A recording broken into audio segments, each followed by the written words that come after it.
बाद जब हम 3 बजे कासगंज पहुंचे थे तो रास्ते भर हमको हापुड़ से निकलने के बाद बुलंदशहर टच करने के बाद लगातार बारिश मिली है। कहीं कहीं बहुत मूसलाधार बारिश थी, कहीं कम थी। जो बहादुरपुर के बारे में जानकारी यहाँ के स्थानीय लोगों से मिल रही है वो ये साफ तौर पर मिल रही है कि बहादुरपुर में ही इनका पहला आश्रम स्थापित हुआ।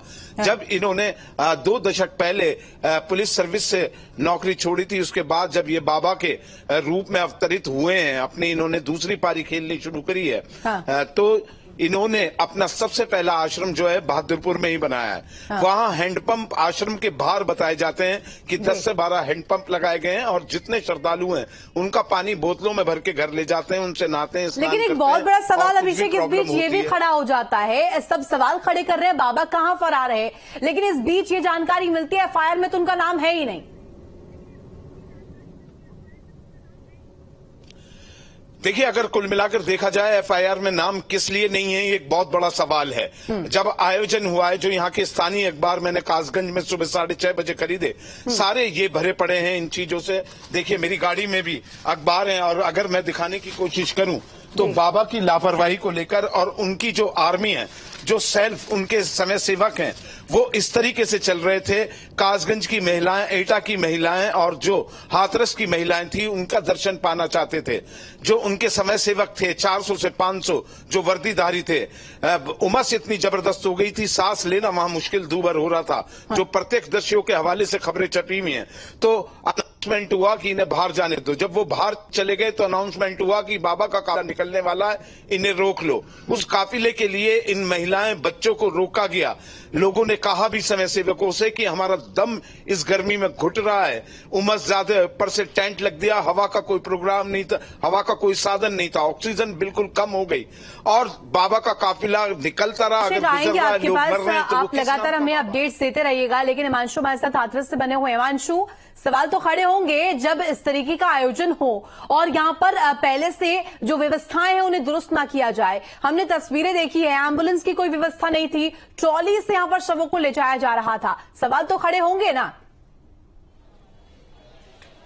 बिल्कुल, देखिए सवाल खड़े होने लाजमी भी है। जिस तरह से वहां पर व्यवस्थाएं नहीं थी, पूरी एक रिपोर्ट जाती है और पूरा एक प्रशासनिक अमले को इसके बारे में अवगत कराया जाता है। जब इतना बड़ा आयोजन होता है तो एलआईयू से लेकर जो स्थिति वहां रहेगा, कौन पुलिसकर्मी वहां पर रहेंगे ड्यूटी में तैनात। हालांकि ये प्राइवेट का आयोजन था तो प्राइवेट आयोजन के अंदर की जो देखरेख होती है, जो उनका खुद का मैनेजमेंट है वो देखता है। लेकिन बाहर अगर भीड़ बढ़ रही है तो इस बारे में जो जानकारी है कराते हैं कि यहाँ पर देखिए ये महिला पुलिसकर्मी आप देखेंगे जो घायल है, इनको यहाँ से ले जाया जा रहा है स्टेशन पर। इनकी हालत गंभीर हो गई है, इमरजेंसी वार्ड में ये एडमिट थी और ये कल सत्संग में इनकी ड्यूटी लगाई गई थी। इनको ले जाते हुए आप तस्वीरें एक्सक्लूसिव देख सकते हैं, इनको अंदर ले जाया जा रहा है। फिलहाल ये इमरजेंसी में एडमिट थी, इनसे हमने बात भी की थी और पूरा घटनाक्रम क्या हुआ था इन्होंने बताया भी था। तो महिला कांस्टेबल आपने देखा जो एडमिट थी और अब इनको अंदर ले जाया जा रहा है इमरजेंसी वार्ड से। एक और महिला अंदर इमरजेंसी वार्ड में एडमिट थी। मैं अपनी बात को पूरा कर लेता हूं। जिस तरह से मैंने आपको तस्वीरें तो दिखाई दी,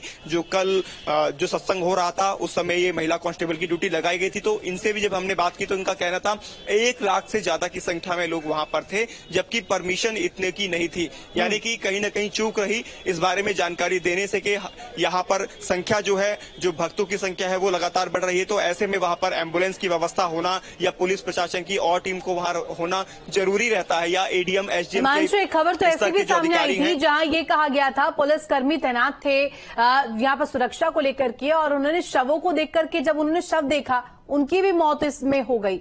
ये अपने आप में एक बहुत संवेदनशील तस्वीर रहती है और सवाल तो खड़े होंगे जब यहाँ पर आरोप प्रत्यारोप का दौर भी शुरू हो जाएगा। प्रशासनिक अमले में ही आरोप प्रत्यारोप का दौर रहेगा। इस बीच तस्वीरें हम दिखा रहे दर्शकों को लगातार। देखिए, मासूम बच्चे जो कि इस हादसे का शिकार हुए हैं, ये दूध की बोतल है उनकी और महज 1.5 साल के बच्चे रहे होंगे, इसका अंदाजा लगाया जा सकता है। एक्सक्लूसिव तस्वीरें, ये बेहद ही मार्मिक तस्वीर है। किस तरीके से यहाँ पर देखिए ये दूध की बोतल्स, ये छोटे छोटे चप्पल, उन मासूमों की मौत के लिए चीख चीख कर सवाल पूछ रहे हैं कि आखिर इस तरीके की लापरवाही हुई कैसे, और हुई तो जिम्मेदार कौन है, इसके लिए क्या एक्शन लिया जाएगा। हर एक कड़ी यहां पर अब जुड़ती जा रही है हिमांशु। और इसके साथ साथ इसी सवाल के साथ मैं आपका रुख करना चाहूंगी हिमांशु, जो तस्वीरें हम लगातार दर्शकों को दिखा रहे हैं, यहां पर तस्वीरें सामने आ रही है, जो छोटे छोटे चप्पल यहां पर नजर आ रहे हैं, दूध की बोतल्स नजर आ रही है, ये अपने आप में एक बहुत मार्मिक तस्वीर है हिमांशु, और ये दर्शा रहा है कि यह हादसा, जब शवों को देखा तो हार्ट अटैक आने से उनकी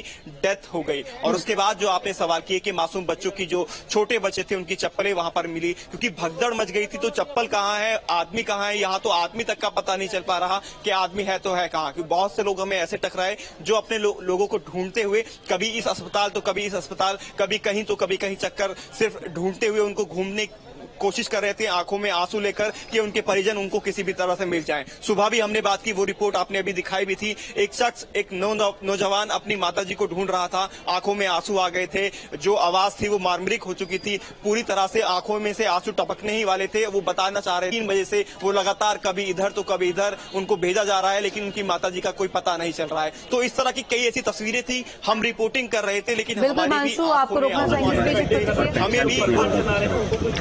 अलीगढ़ में कल जो जनपद हाथरस में हादसा हुआ, वहां से हमें 38 शव आए थे, उसमें से 36 की हमने सक्सेसफुली पहचान करवा ली है। पंचायतनामा की विधिक कार्रवाई पूरी करवा के हमने पोस्टमार्टम की कार्रवाई कंप्लीट करके उन 36 शवों को हमने ससम्मान उनके परिजनों के साथ उनके गंतव्य स्थान पे पहुंचा दिया है। सिर्फ और सिर्फ 2 शव अनआइडेंटिफाइड रह गए हैं, जिनकी हमने पहचान करवाने हेतु उनके फोटोज आसपास के सभी जनपदों को और पूरे प्रदेश में कंट्रोल रूम के माध्यम से जारी करवा दी, उनकी पहचान भी शीघ्र करवा ली गई। टोटल 38 शवों का पोस्टमार्टम हो चुका है। टोटल 38 शव आए थे, 36 का पोस्टमार्टम हो चुका है और 36 शव रवाना किए जा चुके हैं अपने अपने गंतव्य स्थान। तो देखिए लगातार हम ये तस्वीरें दिखा रहे हैं, ये बहुत ही मार्मिक तस्वीरें हैं। यहाँ पर देखिए किस तरीके से छोटे ये माना जा रहा है कि छोटे बच्चे भी इसमें थे, जो कि इस पूरे हादसे का शिकार हुए हैं, जो इस भगदड़ का शिकार हुए हैं। ये तस्वीरें दर्शा रहा है कि किस तरीके से यहाँ पर ये जो मातम पसरा हुआ है, उसमें कहीं ना कहीं लगातार हाथरस में